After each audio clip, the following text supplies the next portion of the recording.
Première opération pour le montage de la carte mère, faire correspondre la façade arrière à insérer dans le boîtier aux différentes connectiques présentes sur notre carte mère.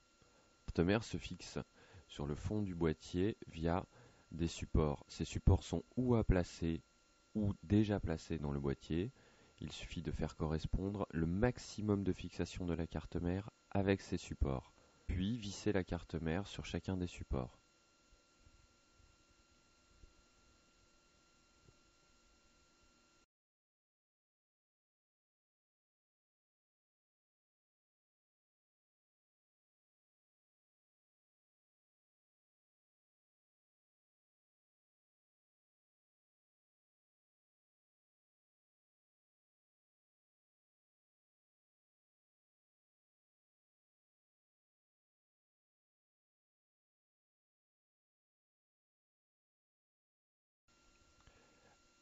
Les cartes mères récentes disposent d'une carte son. La nôtre dispose même mieux d'une carte d'extension disposant de sorties optiques et d'entrées Firewire.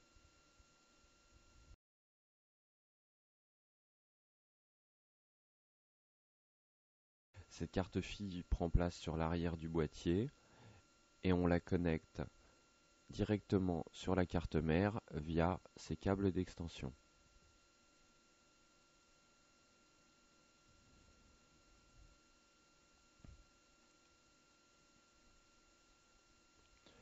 Pas de problème pour l'installation des barrettes mémoire. Des détrompeurs sont là pour éviter une erreur. Il suffit de placer la barrette verticalement et d'appuyer sur ses deux extrémités. Vérifiez toutefois sa fixation. Seul moment où le manuel est utile pour l'installation d'une carte mère, les différents éléments comme l'allumage, la diode du disque dur sont à connecter du boîtier sur la carte mère.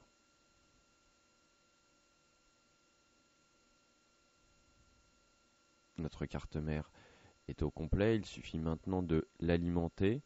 Ici, il s'agit d'un processeur P4 demandant deux alimentations électriques.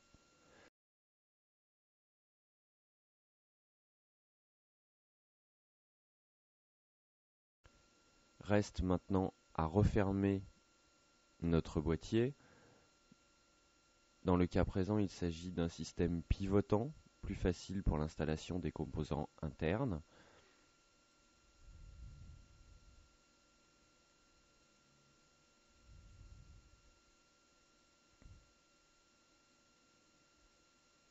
Là aussi, plus la fixation sera complète, moins nous risquerons des problèmes lors des différentes manipulations du boîtier et des connectiques placées sur la face arrière.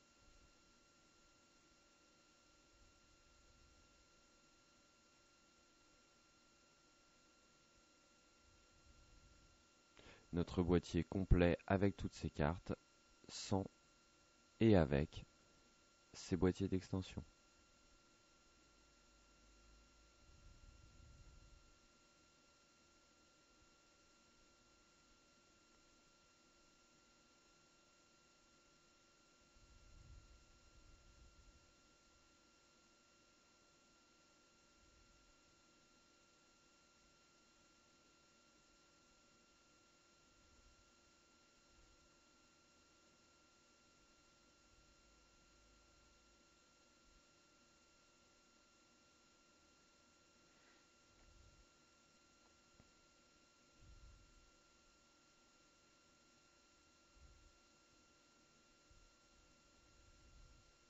Reste la pose de la façade, seul moment réellement délicat lors du remontage du boîtier, puisqu'elle est bien souvent en plastique et nécessite un minimum d'attention pour éviter de casser ses ergots de positionnement.